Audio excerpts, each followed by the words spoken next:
Ndani ya kikao cha wazi cha bunge, waziri wa ulinzi wa Iran, Brigedia Jenerali Azizi Nasazadeh, amesisitiza kuwa uzalishaji wa vifaa vya kijeshi umepata mapinduzi ya aina yake kwa kuongezeka kwa ubora na wingi ukilinganisha na vipimo vya kabla ya shambulio la kijeshi la Israeli, kwani imetoa fursa kubwa kwa wananchi wote wa Iran, ikithibitisha kwamba taifa limejipanga kisayansi na kistrategia kuhimili vitisho vya kigeni. Vita vya siku 12 vilivyoshuhudiwa kuanzia Juni 13 mwaka 2025 vilizuka baada ya Israeli kuendesha shambulio la ghafla ambalo lilileta kifo cha maelfu ya raia na maafisa wa kijeshi pamoja na wanasayansi wa nyuklia. Shambulio hilo pia linadai liliingizwa na Marekani kwa kufyatua mabomu kwenye vituo vitatu vya nyuklia vya Iran, jambo lililokiuka sheria za kimataifa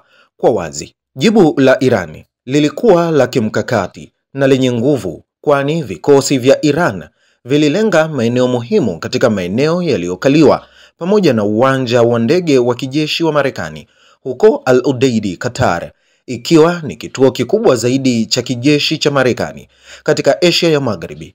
Kwa kulingana na ripoti, makombora ya Iran yaliweza kuumiza vibaya silaha na mabasi ya Israeli na Marekani kabla ya kusitishwa kwa mapigano Juni 24. Shambulio la Israeli limeibua hamasa ya taifa zima ya kuongeza nguvu za makombora, huku ofisa mmoja wa anga la IRGC alieleza hivi karibuni kuwa wananchi wanataka serikali kutumia rasilimali za taifa katika uzalishaji wa kombora, ikionyesha kwamba silaha ni nguzo muhimu ya usalama wa taifa. Vilevile, maafisa wa ngazi ya juu wametangaza kuwa karibu miundombinu yote ya makombora chini ya ardhi na milima haikuathirika na vita na ipo salama.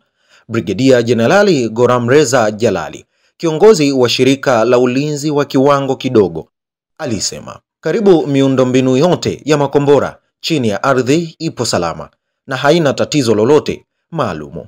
Mwisho wa kunukuu. Kauli hizo zinapingana na madai ya Tel Aviv kwa baadhi ya uwezo wa makombora ya Iran uliharibiwa, lakini Irani kwa uthabiti ilijibu kwa nguvu, ikithibitisha kuwa makombora yake hayajapata hata doa kama ilivyodaiwa na baadhi ya vyombo vya habari vya kigeni. Mkakati wa kijeshi wa Irani ulijumuisha maandalizi ya vita vya miezi miwili, ambapo Meja Jenerali Hossein Razaei alisema mkakati wetu wa vita ulikuwa kutoka mapigano madhubuti, makali kwa usimamizi mzuri na hatua kwa hatua. Kwa upande mwingine, Marekani ilitumia karibu robo ya hisa zake za mfumo wa hali ya juu wa ulinzi wa anga wa THAAD wakati wa vita hivyo, ikipiga zaidi ya mabomu 100 hadi 150 kujaribu kukabiliana na makombora ya ballistic ya Iran, iliyoonyesha kuwa hata taifa lenye nguvu za jeshi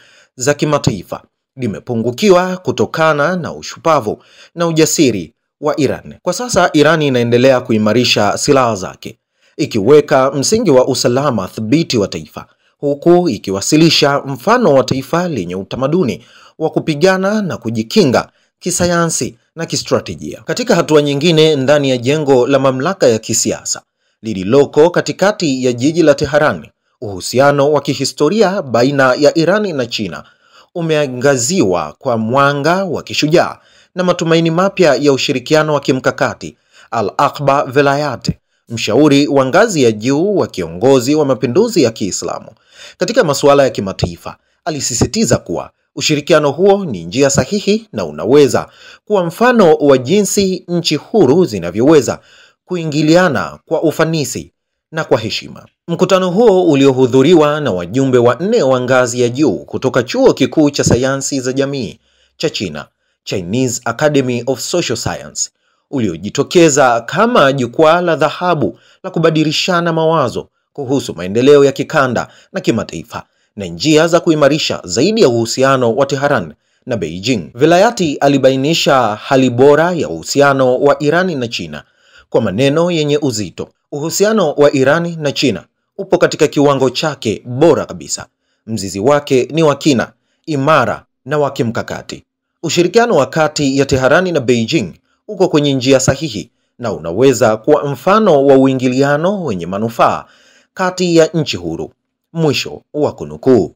Mshauri huyu pia alisisitiza umuhimu wa kuimarisha mshikamano wa kimkakati kati ya Iran, China na Urusi na kuunganisha nguvu katika kukabiliana na sera za upendeleo na upanuzi wa Marekani. Kwa upande wake, Tang Xiao, mkurugenzi wa idara ya masuala ya kisiasa katika kituo cha utafiti wa maendeleo ya Mashariki ya Kati na utawala wa China, alithibitisha umuhimu mkubwa wa kuendeleza uhusiano huo wa kihistoria, akisisitiza kuwa shina la matatizo mengi ya kikanda linaishia katika sera za kuingilia kati na za uharibifu za Marekani, na ushirikiano wa karibu kati ya nchi huru unaoweza kuwa silaha ya kukabiliana na sera hizo. Mkutano huo pia uliangazia uwezekano wa kuendeleza ushirikiano katika nyanja za utafiti wa kisayansi, teknolojia na akili bandia, hatua ambayo pengine itakuwa shina la kudumu la kuimarisha uhusiano wa kimkakati kati ya Tehran na Beijing. Katika matatizo ya kisiasa na kihistoria, mkutano huu unajitokeza si tu kama mazungumzo ya kawaida, bali kama ishara ya mshikamano wa kishujaa wa nchi huru.